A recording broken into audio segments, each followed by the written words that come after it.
Entonces, este texto posiblemente es de los textos más monoteístas de todo el Antiguo Testamento, ¿verdad? Porque dice: el Señor nuestro Dios es uno. El Señor nuestro Dios es uno. Es de los textos más monoteístas. Aquí, bueno, en hebreo dice Shema Israel, Adonai Eloheinu, Adonai Echad. Quiere decir, en el primer renglón, escucha Israel, Yahvé, o el Señor, nuestro Dios, el Señor es uno. Escucha Israel, el Señor, nuestro Dios, el Señor es uno. Bueno, quería ponerlo ahí para por dos cosas, ¿no? Es parte de nuestra fe. Nosotros también somos monoteístas y también, aunque tenemos la Santísima Trinidad, pero también tenemos un solo Dios. Y algo curioso, ya cuando uno empieza a estudiar el hebreo, que dice, como que dentro del texto más monoteísta menciona 3 veces a Yahvé o a Dios, porque dice en hebreo, dice Shema Israel, quiere decir escucha a Israel, y luego dice Yahvé, pero se lee Adonai, o sea, el Señor, nuestro Dios. Adonai, el Señor es uno. Entonces hay 3 palabras juntitas que se refieren a Dios. Pues en el texto más monoteísta, bueno, es como una curiosidad, ¿no? Hay 3 palabras que hacen referencia a Dios. ¿Qué cita bíblica es? Es Deuteronomio 6, 4. Del 4 al 6. 4 al 6, y luego continúa otras cosas, ¿verdad? Recuerda estas palabras, enséñaselas a tus hijos, ya sea que te levantes o que estés acostado, si vas de viaje, si sales, ponlas en la puerta o ponlas en tu mente, en tu frente, ¿verdad? De ahí surgen lo que son las filacterias, ¿verdad? Las pulseras. Hay unas pulseras que se amarran unos cuadritos, o hay unos, no sé si han visto los ortodoxos muy, los judíos muy ortodoxos que tienen un cuadrito aquí amarrado a la frente. Como un cubo. Un cubo aquí. Ajá. Viene de esta cita, ¿no? Ponlas en tu mente o algo así, ponlas, ya sea que vas de salida o ponlas en las jambas de las puertas también. También a veces las cuelgan ellos, ponen ahí como sus cuadritos. Yo no he oído Israel, pero dicen que venden unos cuadritos donde adentro tiene esta oración, como un pergamino chiquito, como un papel donde viene esta oración. Entonces vienen ahí este tipo de oraciones, pero lo más importante es el monoteísmo absoluto en el que se da cuenta el pueblo de Israel y a través de sus profetas y escritores sagrados lo ponen por escrito. También es una cita importante para nosotros también, no solamente para los judíos. Escucha Israel, escucha el pueblo de Israel, el Señor Yahvé, nuestro Dios, es uno. Eso es importante, ¿no? Lo amarás con toda tu mente, con todo tu corazón, con todas tus fuerzas. Con todas tus fuerzas. Con todo tu corazón, con toda tu mente. Así lo menciona ahí, ¿no? Primero es con todo el corazón, después con toda tu mente. Que los griegos decían que en la psique está el alma y después lo demás lo físico. Pues con todo lo que tenga, ¿verdad? Con toda tu mente, con todo tu corazón, con todas tus fuerzas, con toda tu alma. A ver, yo les hago una pregunta. A veces decimos, bueno, humanamente, que a veces a nuestros familiares no les decimos que los queremos, que los amamos, ¿no? Porque bueno, nos acostumbramos a estar ahí con ellos y a veces no expresamos ese cariño, ese amor con nuestros seres queridos. Ahora yo les preguntaría, con Dios, ¿le expresamos ese amor, ese cariño, así como que le decimos, a ver, Señor, yo te amo con todo mi corazón, con toda mi mente, te amo con todas mis fuerzas? O a veces no se lo expresamos y nada más como que queremos que lo entiendan así como familiares. ¿Sí se lo expresamos? Sí. ¿Qué se siente? A cada ratito. A ver, ¿qué se siente? Mucha paz, mucha paz. Yo siento mucha alegría. Yo le digo cuando veo al Santísimo, le digo con él, y luego me quedo contemplando. Y le digo que me lleve a esos lugares donde me lleva. Y ya cuando despierto,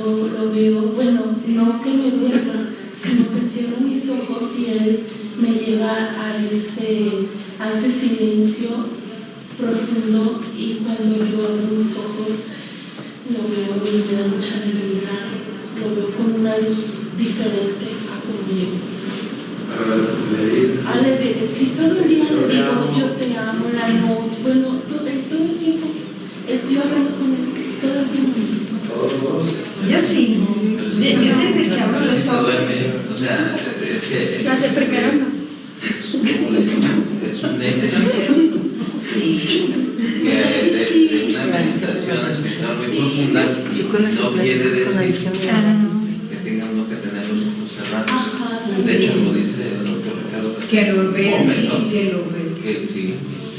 Que no cierre los ojos. Inclusive en la capilla de San Pío se ve latir de su corazón. Cuando tú estás fijamente mucho tiempo, bueno, a mí me pasa. Ahora yo he visto videos, sí. Pero bueno, los que no lo han hecho, hay que hacerlo, ¿no? Y no necesitamos, no necesariamente tenemos que ir al Santísimo, ¿no? Ah, claro.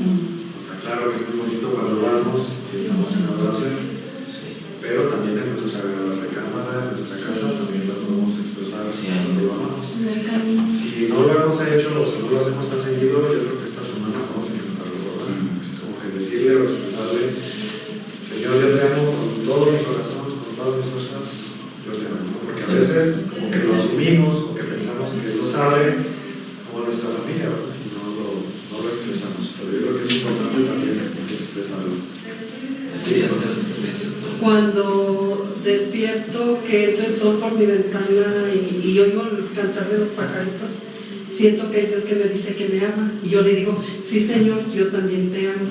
Y es algo muy bonito que hasta da energía para levantarse y hacer todas las cosas. Sí, es una manera, el Padre Labañaga decía eso, ¿verdad? Cuando vemos, no sé, La oración de las 5 de la mañana. no sé, el cielo, la luz a través de las nubes o algo así, o la luna, no sé, algo que nos mueve, podemos decir al Señor: yo también te amo. Pero, bueno, mi sugerencia, porque yo tengo poco que lo he estado haciendo, yo también, bueno, a veces voy al Santísimo, voy a misa y todo, pero a veces no expresaba ese cariño, ese amor, y a veces, últimamente lo he estado haciendo, a veces nada más hasta cuando me acuesto, se lo digo. Puede ser nada más una frase, puede ser un segundo o 2 segundos, no es de que tienes que estar en éxtasis o en contemplación.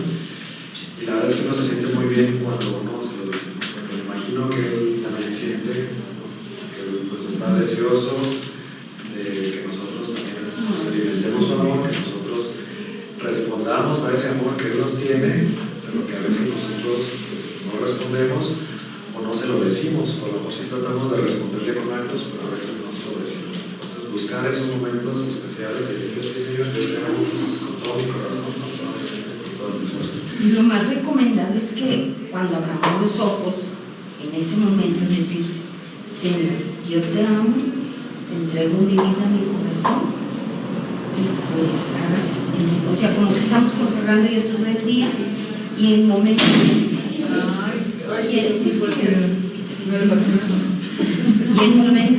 en ese momento, como que uno se siente protegido y protege todo lo que De hecho, por eso es la liturgia de las horas. de la solicitud.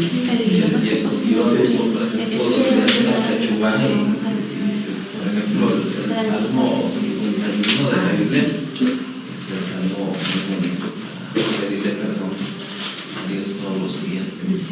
Es el más justo, pecha 7 veces. Y eso es independientemente de que, pues ya ves que Jesús dijo que el profeta Isaías dice: este pueblo me honra con la boca, pero su corazón lo siento lejos, ¿no? O sea, porque hay veces que de repente pues, sí podemos estar pensando, ¿verdad? Pero que lo amamos y todo. Queremos a la vez, al estar sintiendo que Dios nos dice: bueno, pero pues no eres capaz de agarrar a amar a tu hermano que lo tienes a un lado, ¿verdad? Sí, claro.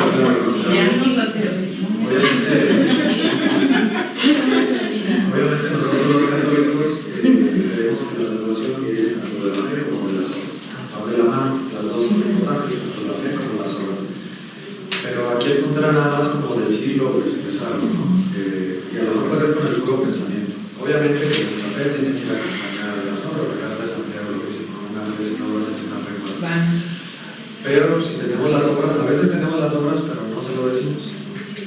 A veces no se lo decimos. Es como los matrimonios, que cada quien hace lo que tiene que hacer, pero no expresa o con los hijos, ¿no? Cada quien hace lo que tiene que hacer, pero a veces también falta el expresarlo, ¿no? Porque a veces lo asumimos nada más, bueno, yo pienso que me ama, pero no lo decimos o no lo dicen. Entonces yo creo que es importante también decirlo. Porque a veces, bueno, no sé si les ha pasado que a veces, y va a tener mucho que ver con el tema que vamos a ver más adelante, las batallas. A veces sentimos que las batallas las peleamos solos, ¿o no? A veces sentimos, bueno, pero dicen que Dios está con nosotros todo el tiempo, que no tenemos que... Y es que hay que invitarlo, porque yo no puedo. Ven a ayudarme tú, Señor. Es que si no lo creemos, pues sin ti no lo puede lograr. El Espíritu O sea, Santo está con nosotros. ese es un tema que vamos a ver ahorita, el otro tema, que es, bueno, Dios se hace presente en medio de la historia y el pueblo de Israel invita a Dios para que Él sea parte de su historia y para que lidere y pone en sus manos toda su historia. Entonces es algo interesante de cómo el pueblo de Israel interpreta la intervención de Dios en medio de la historia, de su historia. Y ese es un ejemplo también para nosotros.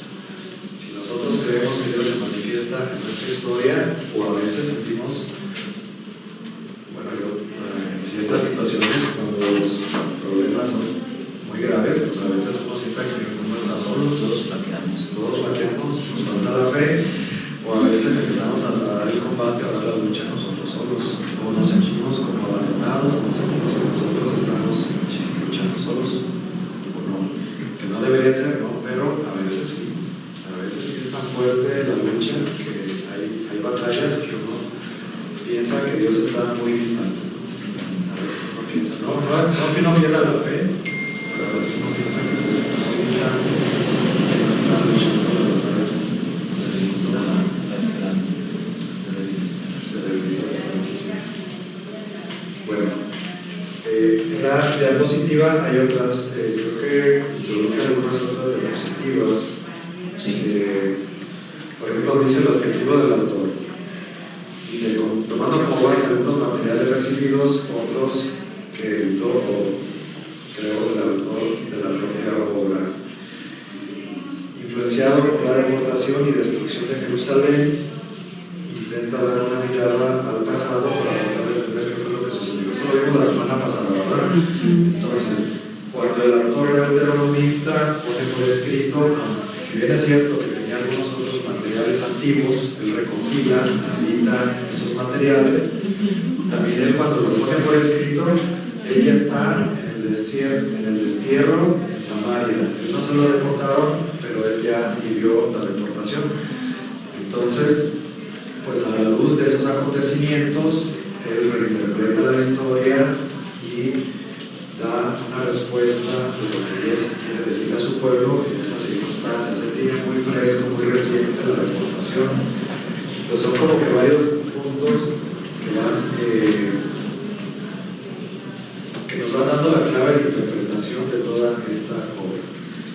Hablamos mucho del autor, pero también el autor es también como una especie de profeta, ¿no? O sea, el autor que pone por escrito, tenemos el agiógrafo y el profeta. No sé si fijan la diferencia. ¿Cuál es la diferencia entre un agiógrafo y un profeta? El agiógrafo pone por escrito, ¿no? Todos los que escribieron la Biblia se les conoce como agiógrafos. ¿Qué significa agiógrafo? Escritor santo. Un agiógrafo es un escritor santo, así literalmente, agio es santo. Entonces, todos los que pusieron por escrito la Biblia son escritores santos. Y el profeta es el que habla de parte de Dios, pero estos escritores santos tienen el carisma de la inspiración. Todos los que participaron en el proceso de escritura de la Biblia, todos gozaron del carisma de la inspiración. Decía el Papa León XIII, ilumina la mente, mueve la voluntad y asiste en todo el proceso. Entonces, el Espíritu Santo inspira a los escritores santos para que lo pongan por escrito y se traduzca o se ponga por escrito en la Biblia. Los profetas, algunos de ellos van a ser escritores, algunos no.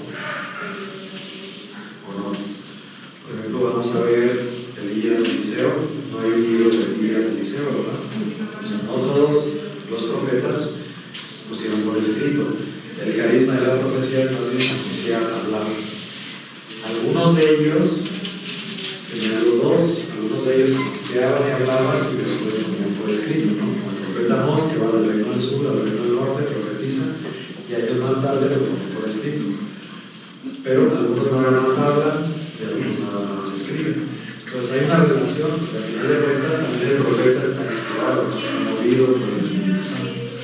Entonces, el escritor sagrado también está inspirado. Entonces, cuando hablamos que el autor, desde el destierro o después del destierro, escribe de estos acontecimientos que dijimos que eran 600 años, entonces puede ser Dios que habla a través del escritor sagrado. El Espíritu Santo inspira al escritor sagrado. Entonces, no solamente es el autor, también es quien lo inspira. Acuérdense que en la Sagrada Escritura tenemos los dos elementos, ¿verdad? La inspiración de Dios, el autor principal que es Dios, pero también el autor secundario que es el hombre que lo pone por escrito. Porque sabemos que la Biblia se puso por escrito por hombres. ¿No creemos que la Biblia bajó del cielo? No.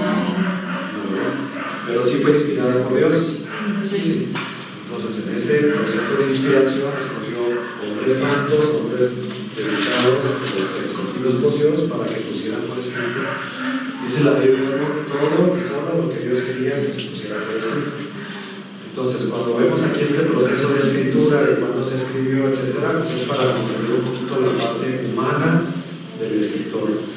Pero también tenemos la parte de la inspiración. Entonces, no es incorrecto decir que Dios le da una explicación a su pueblo acerca de lo que sucedió. ¿Por qué le sucedió realmente toda esta historia que recopila el autor del Deuteronomista? Es para darles una explicación por qué le sucedió lo que le sucedió. ¿Qué fue lo que pasó? ¿Verdad? Y va a ser la tesis del Deuteronomista, que es una de las preguntas que vimos, que venía, incluso si se fijan en la cita que vimos de Jueces, ahí venía la tesis del Deuteronomista, ¿verdad? ¿Qué va a hacer? ¿Por qué le sucedió lo que le sucedió? Porque se olvidaron de la alianza, dejaron de cumplir los mandamientos, se fueron en pos de otros dioses, y entonces Dios les quita la protección, no solamente les quita la protección, sino que ahora combate en el bando contrario, ¿no? Ahora los combate a ellos, en lugar de estar a favor de ellos, ahora están en contra de ellos. Entonces, esa es la explicación de por qué le sucedió lo que le sucedió. Entonces, el objetivo del autor es dar esa explicación del pasado. Cuando se habla de profetismo, normalmente se piensa en el futuro. En este caso, más bien se piensa en el pasado. El autor, Dios, a través del autor, trata de dar una explicación hacia atrás de qué fue lo que sucedió. Ahí entonces no estaría la parte de las visiones a futuro como la parte escatológica de Ezequiel. Ahí no entra, ¿verdad? Aquí no, en esta obra no, más bien es al revés. Es al revés. Es al revés, se pone por escrito en la época del destierro y trata de dar Una retrospectiva. Trata de recopilar toda la historia del Deuteronomista. Si se fijan, son 600 años. ¿Saben lo que son 600 años? O sea, pues es más de lo que lleva México, ¿no? O sea, es más de eso. Es como si ahorita dijéramos, bueno, vamos a hacer un resumen desde los aztecas hasta acá, nosotros, pero con la visión a lo mejor de lo que estamos viviendo ahorita actualmente, la política, todo lo que tenemos, pues esa visión se va a ver impregnada en nuestros escritos. Entonces, el mensaje y todo lo que vamos a ver escrito, vamos a ver entonces esta tesis o esta visión que va a estar influenciada por lo que acaba de acontecer.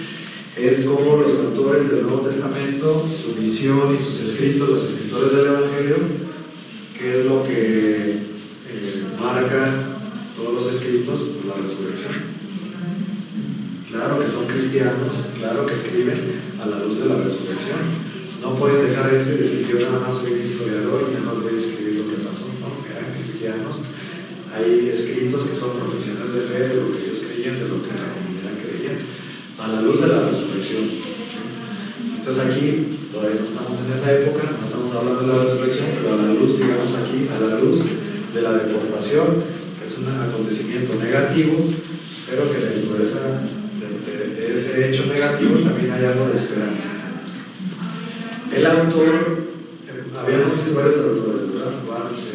El autor no, como porque él decía que casi todo lo puso por escrito acá, que solamente había sido un escrito, y luego empieza a haber otros autores que empiezan a decir, bueno, a lo mejor no fue un solo escrito, a lo mejor ya había escritos antiguos que él recopiló, o hay dos compilaciones, una antes del exilio, otra después del exilio, y luego hay otros autores también que empiezan a decir, bueno, es que no todo está perdido, no solamente se trata de explicar por qué sucedió la tragedia, sino dar esperanza también.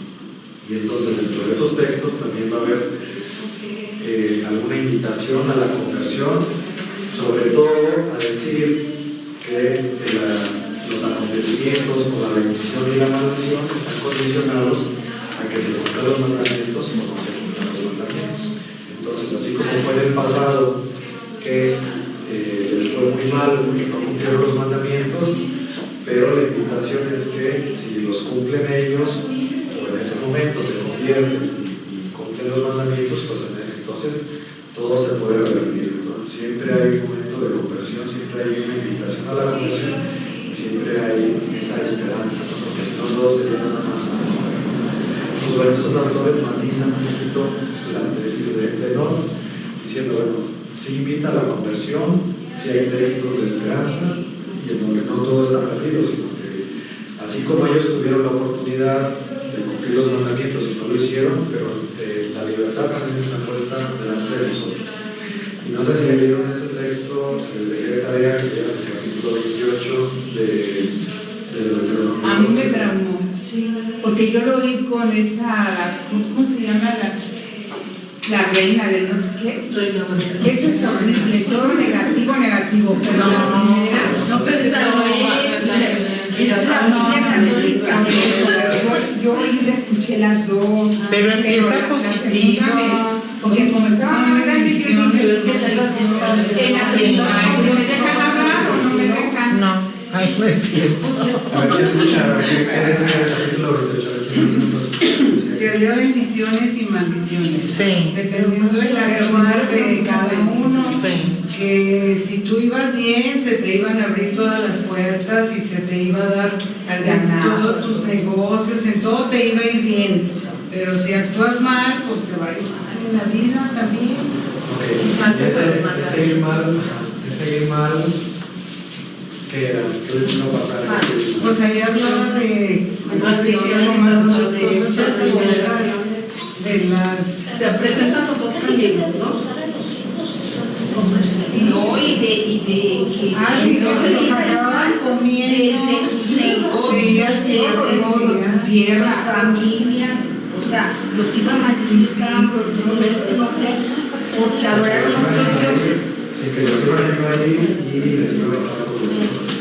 Ahora, todo eso que él dice que les iba a pasar mal, ya les había pasado. Sí. ¿O no? Sí. Si vemos cuándo se puso por escrito y de cuándo está hablando, cuándo se terminó de poner por escrito en el destierro, de cuándo estaba hablando en el Deuteronomio, todavía ni siquiera están en las llanuras del Moab, todavía ni siquiera van a entrar a la tierra prometida, en donde se les pone esta bendición y maldición.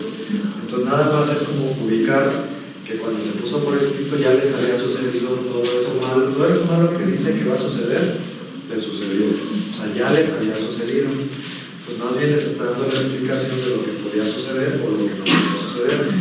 ¿Y cuál era la diferencia? Cumplir los mandamientos. Exactamente. Cumplir los mandamientos. Pues era la total diferencia. No adorar a entre la Dios. bendición, entre la bendición y la maldición estaba la diferencia, cumplir los mandamientos. ¿Qué nos pasa a nosotros? Lo mismito. ¿Qué nos puede pasar en el futuro? Lo mismo. Si cumplimos los mandamientos o no cumplimos los mandamientos, hay una diferencia total, del cielo al infierno, literalmente del cielo al infierno. Si los cumplimos, merecemos la bendición de Dios en esta tierra y en la vida eterna, y si no los cumplimos, alejarnos de Dios, perder su protección, hasta Dios va a competir como aquí, de nuestros enemigos, vamos a sufrir bastante, pero también podemos alcanzar pues la perdición en la vida eterna, ¿no? Entonces, algo tan sencillito como sería cumplir los mandamientos, pues es un cambio enorme, ¿verdad? Entre recibir la bendición y recibir la maldición. Entonces, esa va a ser la tesis y la explicación de toda esta historia, de todos estos libros. O sea, él, aunque lo pone por escrito en el destierro, va a hacer una retrospectiva de la historia, va a hacer un resumen de toda la historia, de práctica que vende es la destrucción de Jerusalén, del templo y la deportación a Babilonia, ¿no? Porque entonces dicen, bueno, pues entonces ¿dónde quedaron todas las promesas? Todo lo que Dios nos había dicho, ¿dónde quedó? ¿No? O sea, y estuvieron, yo creo que realmente fue un milagro que se salvaron, porque bueno, tantos años en el destierro y las otras tribus ya se habían dispersado y ya nunca regresaron. O sea, realmente es por la mano de Dios que pudieron regresar y reconstruirse, porque pudieron haberse perdido, ¿no? Y ahí se perdía pues todo. Entonces, bueno, esa es una parte de lo que tenemos ahí. Teología de la obra dice, bueno, las relaciones entre Yahvé y su pueblo están condicionadas al cumplimiento de la alianza, era lo que decíamos, ¿no? La bendición o maldición, todo está condicionado al cumplimiento de la alianza. Que les vaya bien o que les vaya mal está condicionado al cumplimiento de la alianza. El cumplimiento de la alianza se refiere a la parte que le tocaba al pueblo, al cumplimiento de los mandamientos. Es lo mismo, ¿no? Claro que le tocaba al pueblo. El pueblo está obligado a un compromiso exclusivo con el Señor, que fallar inexorablemente condiciona al juicio. Bueno, si conquista la tierra prometida es en función a la fidelidad de Dios y a su palabra. Los descalabros comienzan cuando los dirigentes o el pueblo se vuelven infieles a la alianza. La pérdida de la tierra, la destrucción de Jerusalén y la deportación se explican por la infidelidad a la alianza. También tenemos una ausencia de pecados sociales. Vamos a ver ahorita qué son esos pecados sociales.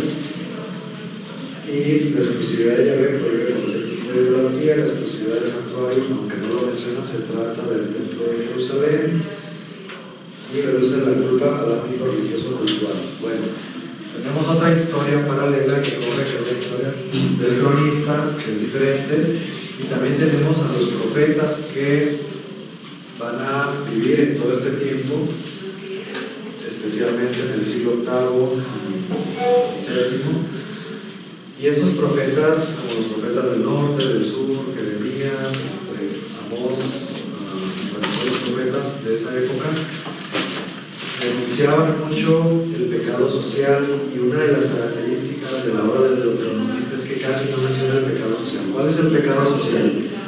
Para el autor deuteronomista, lo más grave es la idolatría, ir en pos de otros dioses, olvidarse de Dios, y pues incluso pecados de culto, ¿no?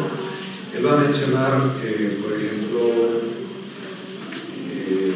que solamente se debe rendir culto a Dios en el santuario. Lo va a mencionar así, únicamente en el santuario. Se supone que en esa época ya se había reducido o se había prohibido que se diera culto a Dios con los sacrificios en otros santuarios, solamente en el de Jerusalén. Sin embargo, ahí no lo menciona desde el principio porque sería anacrónico. Si Moisés dice al principio, no, solamente tienen que rendir culto en Jerusalén, Jerusalén en esa época todavía era una ciudad jebusea, todavía no existía el templo, entonces sería anacrónico que en ese momento dijera en Jerusalén. Por eso nada más dice el santuario, no dice cuál santuario para dejarlo abierto. Se entiende que es en el templo de Jerusalén. Porque acuérdense la división del norte, luego había santuarios en el norte, y la ofrecían sacrificios allá. En esa época, lo más importante entonces eran los pecados del culto y la idolatría. Es lo más importante para el deuteronomista. Para los profetas,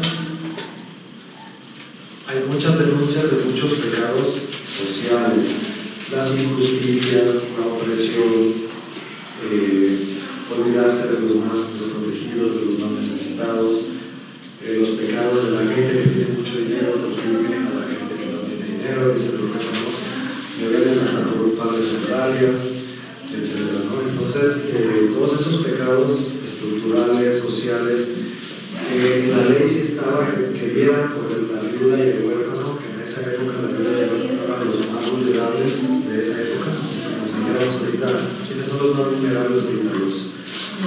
Los niños y la gente adulta. Los huérfanos, los pueblos indígenas, pues sí, las personas que están en la calle, los migrantes son muy vulnerables. Entonces en esa época era la vida de los huérfanos, porque la viuda no podía trabajar, porque se quedaba, la viuda no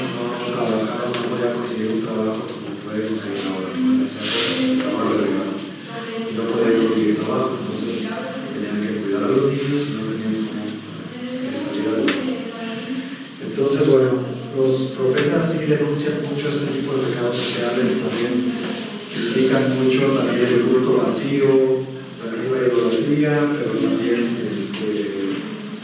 pues la vida doble que llevaban los profetas, o como dice Isaías, entonces denuncian muchos más pecados los profetas que el autor del Deuteronomista. Para el autor del Deuteronomista, básicamente el pecado más importante es la idolatría y los pecados del culto. Eso es como que lo más importante para el autor del Deuteronomista. Como que casi no menciona los pecados sociales que también estaban ahí, pero para el autor del Deuteronomista no son tan importantes. ¿Dudas, preguntas hasta aquí? ¿Comentarios? El reino de Samaria estaba en el reino del... Bueno, más bien, Samaria estaba en el reino del norte o en el del sur. En el del norte. Samaria. Era la capital del reino del norte. Bueno, entonces tenemos la escasa denuncia de pecados sociales.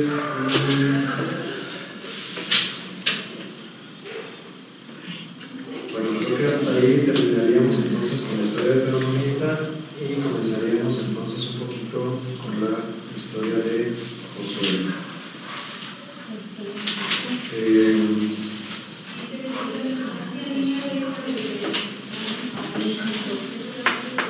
El libro de Josué va a narrar entonces la toma de posesión de la tierra prometida. En el monte Nebo entonces muere Moisés y Yahvé se hace presente, llama a Josué directamente, le dice que va a continuar con el legado de Moisés, que va a liderar a su pueblo para que pueda tomar posesión de la tierra prometida. Josué entonces va a ser un líder ideal, a como lo narra, ideal en el sentido de que va a luchar con toda su mente y con todo su corazón para hacer la voluntad de Dios. Y la voluntad de Dios, que es que el pueblo de Israel tome posesión de la tierra prometida. Va a ser un general, principalmente. El liderazgo de Josué va a ser más militar, de tipo militar. Moisés también tenía algo de eso, pero no tiene tantas batallas. Más bien Josué va a ser un general, va a ser un militar que va a conducir a este pueblo numeroso para que se pueda introducir y establecer en la tierra prometida. Es ideal porque desde el principio Yahvé le va a hacer un llamado, lo va a gritar, le va a decir varias veces que no tenga miedo, que sea valiente, Que él va a estar con él. que él va a estar con él, pero que no se olvide de los mandamientos, que no se aparte de la ley, ni a la izquierda ni a la derecha, que se vaya derechito. Y yéndose derechito, entonces él lo va a apoyar, él va a estar con él, siempre lo va a apoyar y le va a bendecir en todas sus batallas y todos sus... Pero es una masacre ahí, ¿no? Todas las batallas y los reyes, 31 reyes muertos y no sé qué. Bueno, vamos a ver algunas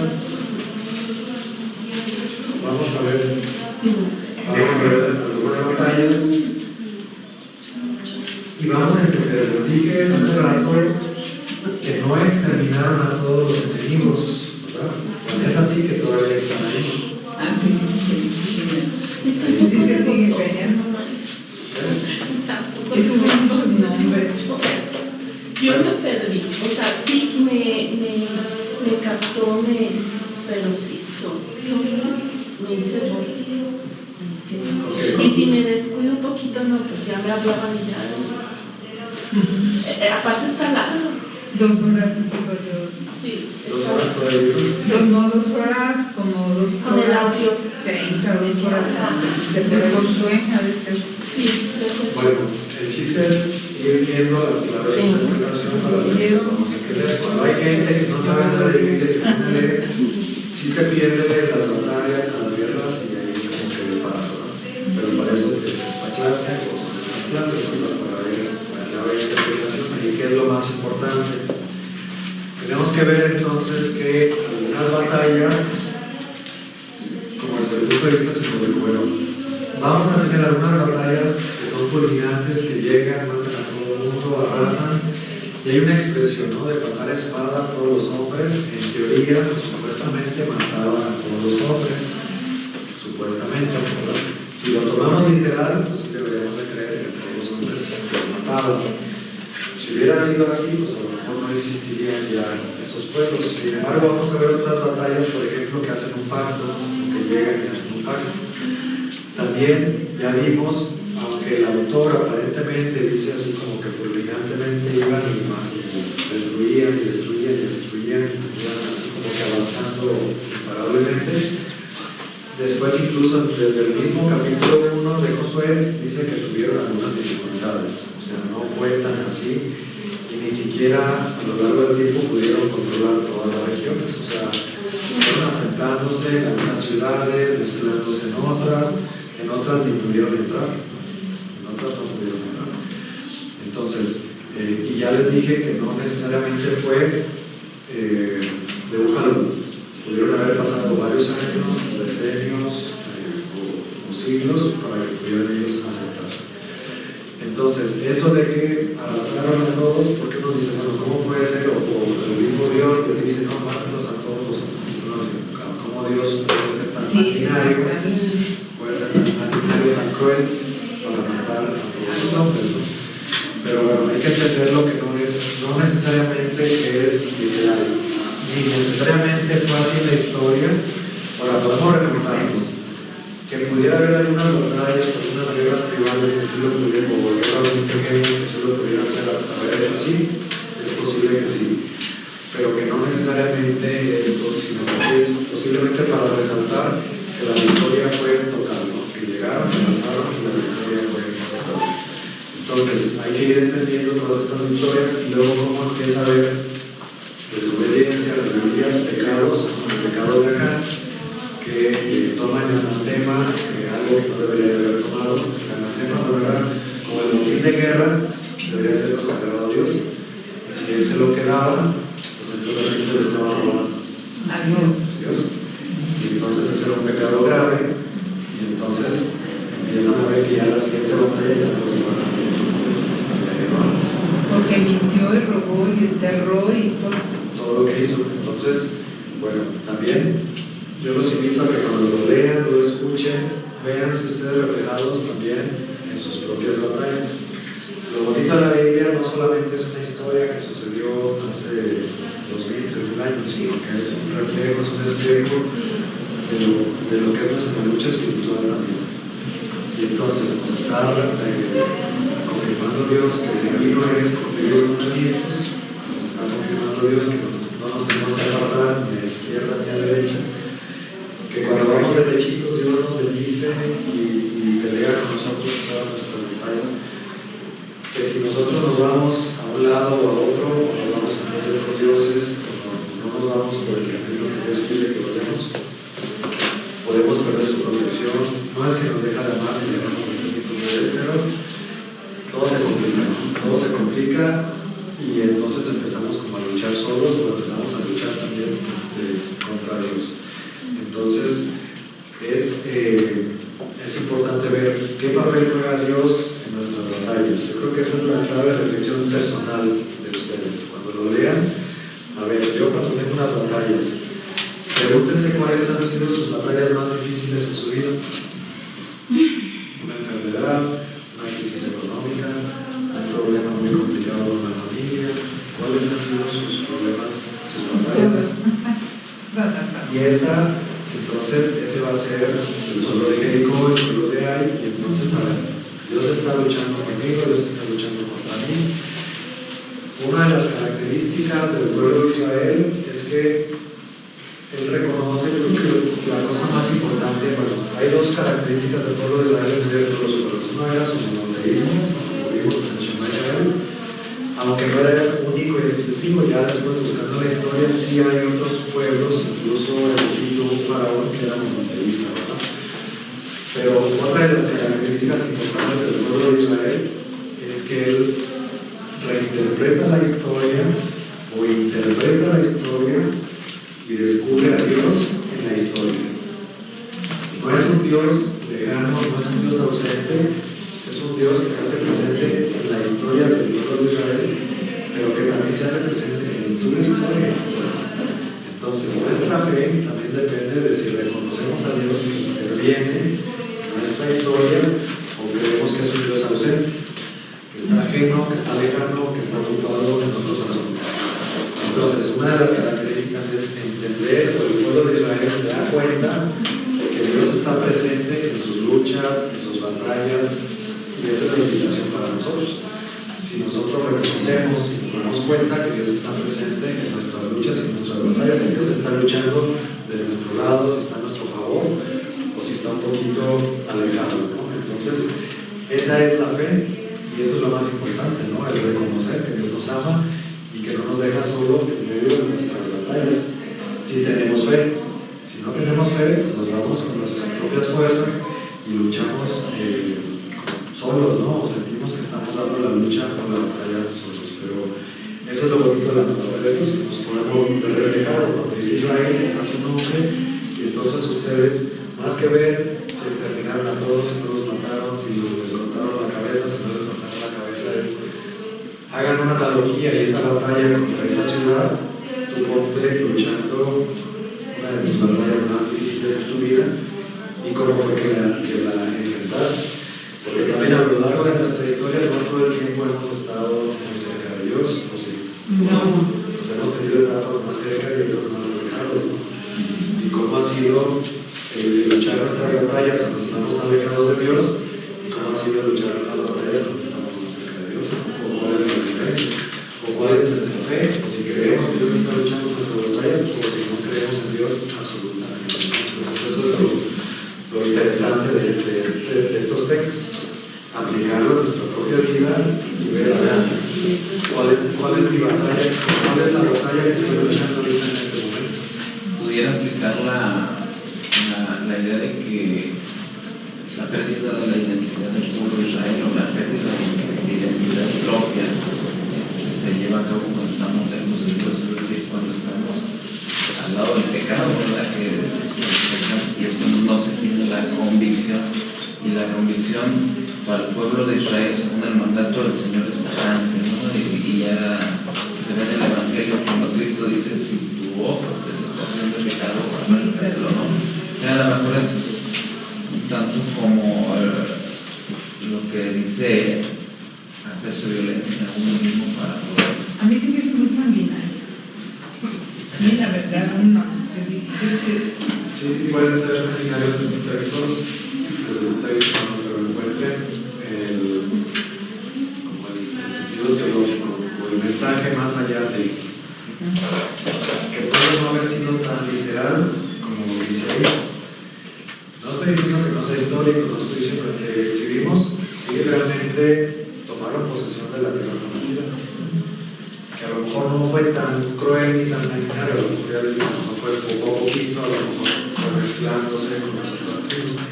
Sí pudieron haber tenido algunas batallas, sí pudieron haber, bueno, todas las guerras más sanguinarias, pero bueno, ahorita vemos peores cosas aquí en nuestra ciudad de lo que están. Cuando dice que metan las noticias que están. no, ahorita está terrible. Cuando dice que estén en la casa, que los va a salvar a todos los que entran, las familias de esta prostituta. Entonces dice uno, sí, pero sí se comprometen a que me cuiden a mi familia, y entonces, pues no sé, y sí lo cumple. Pero también a veces quitarle esas partes no será como quitarle a veces también por ejemplo de repente los méritos a Dios, ¿no? Porque por ejemplo las personas pues cuando ya están leyendo la Biblia, ¿verdad? Por ejemplo en el Éxodo dicen ya después de que pudo haber sido como un fenómeno que sucedió en esos momentos, ¿verdad? Y que por eso se detuvo entonces como que uno dice, bueno, entonces ¿estamos viendo la grandeza de Dios o no estamos grandeza de grandeza? Yo para mí, pues yo quiero suponer que ese fue algo que sucedió y que fue Dios quien intervino, porque inclusive pues se considera el Éxodo como la gran hazaña de Dios, ¿verdad? Entonces yo pienso que por ejemplo ahí, pues si nos dice que sucedieron esas cosas, pues bueno, pues era una lucha que se estaba dando, ¿verdad? Y ni modo, hubo perdedores y ganadores. Y Dios no se Sí, era normal en esa época.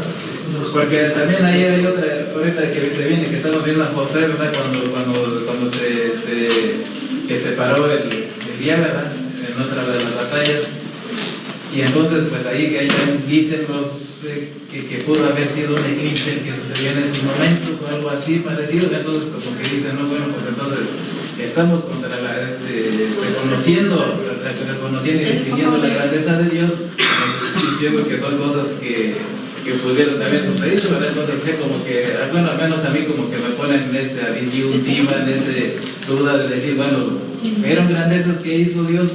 ¿O nos están diciendo que fueron probabilidades de fenómenos que pasaron? Sí, yo creo que, bueno, yo coincido contigo sobre todo en los evangelios. Hay una tendencia de algunos autores, incluso católicos, como que decir que los milagros, pues quién sabe si los milagros, que la multiplicación de los panes, quién sabe si existió, que a lo mejor compartieron los panes. Entonces, ahí sí tenemos ese riesgo de... Pero no es la fe ahí, ¿no? Ahí es falta de fe, ¿no? Bueno, es el riesgo de dudar un poquito del poder de Dios o del poder de Cristo, de los milagros, que nos puede llevar a que, bueno, si dudamos de milagros chiquitos, pues entonces también podemos dudar de la resurrección. Sería lo más grave. Entonces ya no hubo nada. Entonces ya no hubo nada, ¿no? Entonces, bueno, ahí en todo el Nuevo Testamento sí. Acá en el Antiguo Testamento, bueno, yo creo que hay que llegar a un punto de sí, no dudamos de la grandeza de Dios ni de la posibilidad. Digo, esos milagros que realizó Jesús a mí hasta se me hacen chiquitos, ¿no? Para, pues, siendo el Hijo de Dios, pues pudo haber hecho. No, aparte que no aparecen todos. Hay una evangelista que dice que fueron muchísimas más cosas. Exactamente. Se escribió muy poco, pero una parte de que se escribió. Pero en algunos textos del Antiguo Testamento sí hay que ver los géneros literarios, un poquito la historia, cómo fue redactado, nos da un poquito de luz de cómo pudo haber sido desde el punto de vista, porque parece que están las dos partes, la inspiración, pero también está la parte humana. Entonces, bueno, buscar un punto medio nada más. O sea, no, cuando uno ya empieza a estudiar, pues sí empieza a ver como las tripas de cómo se escribió, ¿no? De quién escribió qué, cómo se escribió, cuál es la intención. Si estamos viendo aquí, por ejemplo, cuando se escribió, este autor, el protagonista, escribió desde 600 años atrás, pues cuáles van a ser sus fuentes, ¿no? Cuál es su intención. Entonces ya uno empieza a ver esa parte. Entonces, no es que dude uno del poderío de Dios, no es que dude que Dios interviene en la historia, ¿no? Y eso era lo que decíamos. El pueblo de Israel se da cuenta de que Dios interviene en sus batallas, y él las ve, él se da cuenta, y por eso no solamente que se las imagina, sino que él ve y las confirma. Es como cuando no sé, un padre de familia tiene a su hijo enfermo y le dice a Dios que se lo cure, y Dios se lo cura, ¿no? Y él lo ve, él está ahí, él ve su batalla, y él sabe que se lo curó a Dios, y no hay poder que le quite eso, porque él le pide a Dios y Dios se lo concede. Entonces, hay que, pues sí, tomar un punto medio, buscar un poquito de lo demás, pero no dudar del poder de Dios. O sea, si Dios quiere hacer eso, pues puede haber hecho. Que si Dios les dijo, maten a todos, bueno, pues sí, suena un poquito como que no es el Dios amoroso, el misericordioso, el que nosotros creemos. Porque luego también se nos dice que el Dios del Antiguo Testamento es un Dios justiciero, vengador, etc. Pero no entendemos el contexto de la guerra que era normal en esa época, ¿no? Pero sí, o sea, no es dudar de la misericordia de Dios, simplemente ver un poquito, sobre todo fechas, cuándo se escribió, de cuándo está hablando. Es como si ahorita nos ponemos a escribir de la creación. A ver, vamos a hacer un libro de la creación. Bueno, pero cuando lo escribimos hace 1000 años, 2000 años, 100.000 años, pues eso tiene mucho que ver. Pues eso te da una pista, sobre todo de cómo interpretar el texto, no de dudar del poder de Dios, sino de cómo interpretar correctamente ese texto, qué es lo que el autor realmente quiso decir, o qué es lo que Dios quiso decir a través del autor, a través de ese texto. Nos ponemos de pie para hacer la oración.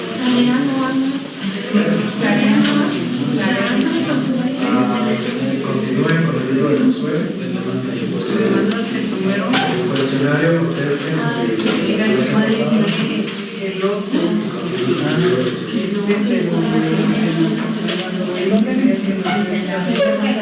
De la